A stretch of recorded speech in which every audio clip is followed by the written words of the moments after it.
আসসালামু আলাইকুম সবাইকে। অসুস্থ শরীরে যখন স্যুপ খাওয়ার প্রয়োজন মনে করি, ঠিক তখনই এরকমভাবে খুব সহজ উপায়ে এই স্যুপটি তৈরি করি। এই স্যুপটা তৈরি করা যতটা সহজ, খেতে ততটাই উপকারী।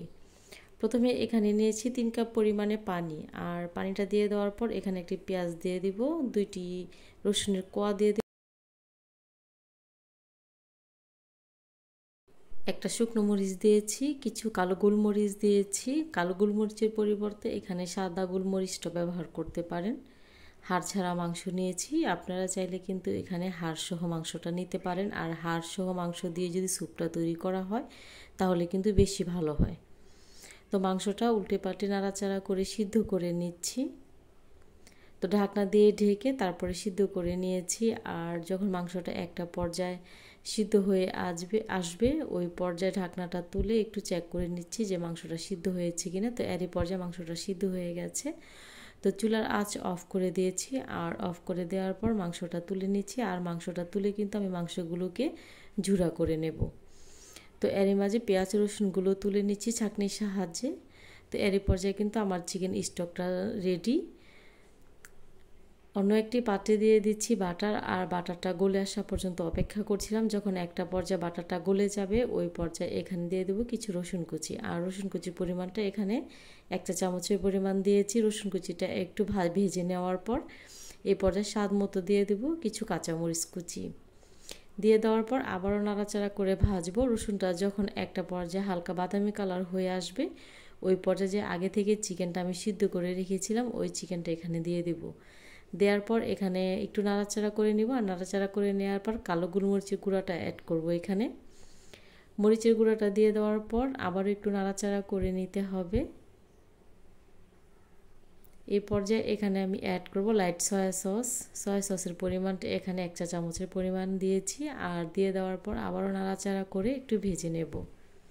চিকেনটা একটু ভেজে নেওয়ার পর যদি এই স্যুপটা রান্না করা হয় তাহলে কিন্তু খেতে অনেকটা বেশি ভালো লাগে।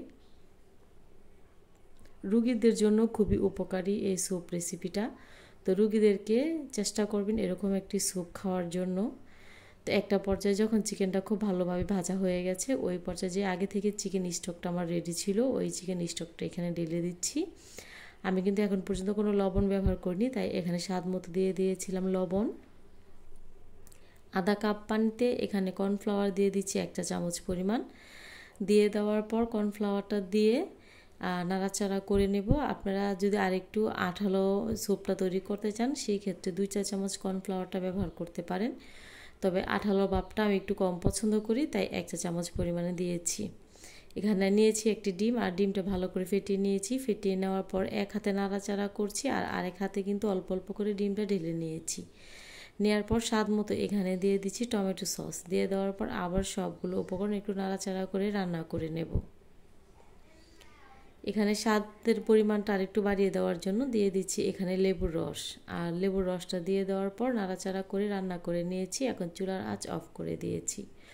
অফ করে দেওয়ার পর এখানে কিছু কাঁচামরিচ কুচি নিয়েছি, আর কাঁচামরিচের মধ্যে দিয়ে দেব এখানে সাদা ভিনেগার। আর ভিনেগারটা দিয়ে কাঁচামরিচগুলো একটু ভালোভাবে নাড়াচাড়া করে মিক্স করে নিয়েছি। আর নেওয়ার পর এটা যদি গরম গরম স্যুপের মধ্যে দিয়ে খাওয়া হয় তাহলে কিন্তু অনেকটা বেশি মজা লাগে।